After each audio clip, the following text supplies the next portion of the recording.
Hey, what's up, amazing friends? This is Fabb and welcome back to my channel. So for this video, I would be explaining the top 5 educational credential assessment for those of you who are interested of working as a nurse here in British Columbia. So you're an internationally educated nurse and you want to work here in British Columbia. So it's very important for you to show proof that you did your bachelor's degree in a foreign country outside Canada. But it's confusing because there's a lot of credential assessment agencies and you need to know which one would be the best for you. Don't worry, in this video I will be talking about the top 5 educational credential agencies that Canada usually use for nurses. So just for an overview, I would give like an introduction, explain what credential assessment is and what it's for. Then we'll proceed to comparing the 5 agencies. And then last is like my personal take or like my personal thoughts on like last pieces of advice for you guys. So first, what is education credential assessment? So in layman's term, education credential assessments are used to verify your foreign degree, diploma, or certificate, that it is valid and it's equal to a Canadian one. Usually nurses would take up bachelor's degree, for example, in the Philippines or in other countries. They need to verify that degree before they assess you further, but how fit you are to work in the Canadian healthcare system.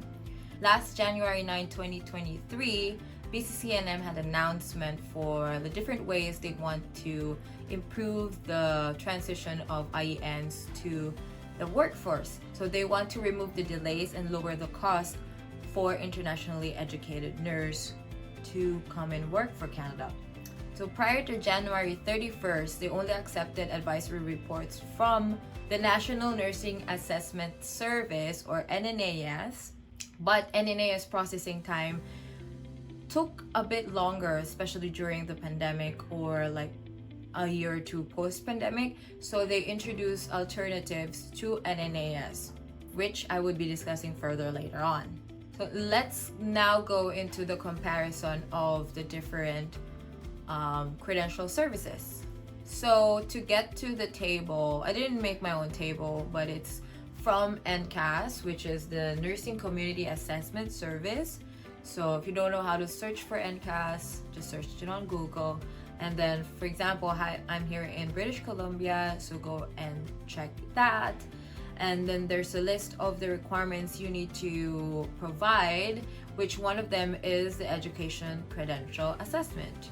So they made a table comparing the different agencies, and now I'm going to be explaining the difference. So first, for the World Education Service or WES, they also have their URL so that you can check out their website so that you would know how it looks like. So for the total fees, it would be 213 Canadian dollars. And the timeline for the credential evaluation is 7 days. So that's pretty quick. The next one is the Comparative Education Service or CES or CES, I don't know. And this is how it looks like. And it would cost you 149 Canadian dollars for your NCAS assessment. It would take 6 weeks for them to process your application. Next one is ICAS, International Credential Assessment Service. Again, this is how it looks like, and it will cost you 120 Canadian dollars for 10 to 12 weeks. And for ICES, it would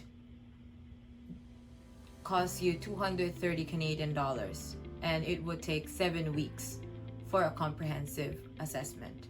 And as what I have told you, the National Nursing Assessment Service or NNAS would cost you around $650, and now it would take like around 12 weeks for you to get your advisory report or your results. Okay, last but not the least, my final thoughts.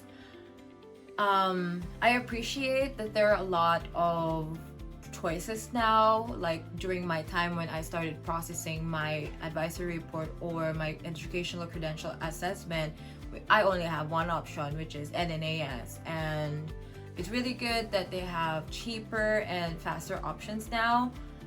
Although this is the thing that I'm thinking about, will it affect like the overall assessment of my credentials, my practice, and employment? I mean, for me, so for like the other four, they would just talk about or like assess your education credentials, compared to NNAS where they would assess your nursing education, your registration, and then your practice or employment.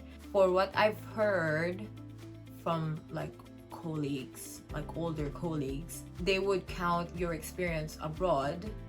Like for example, if you've worked as a nurse for let's say 5 to 10 years abroad, they would count it towards your pay here. They would adjust your pay depending on your experience as a nurse. That's the thing I'm thinking about when it comes to like these changes.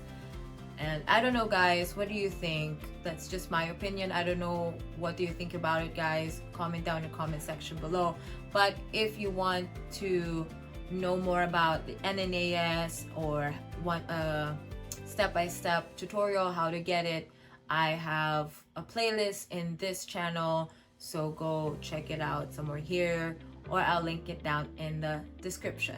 Yeah, that's it for now. If you like this video, just go ahead and click the thumbs up, subscribe for more internationally educated nurses news and tutorials, and I'll see you on that video.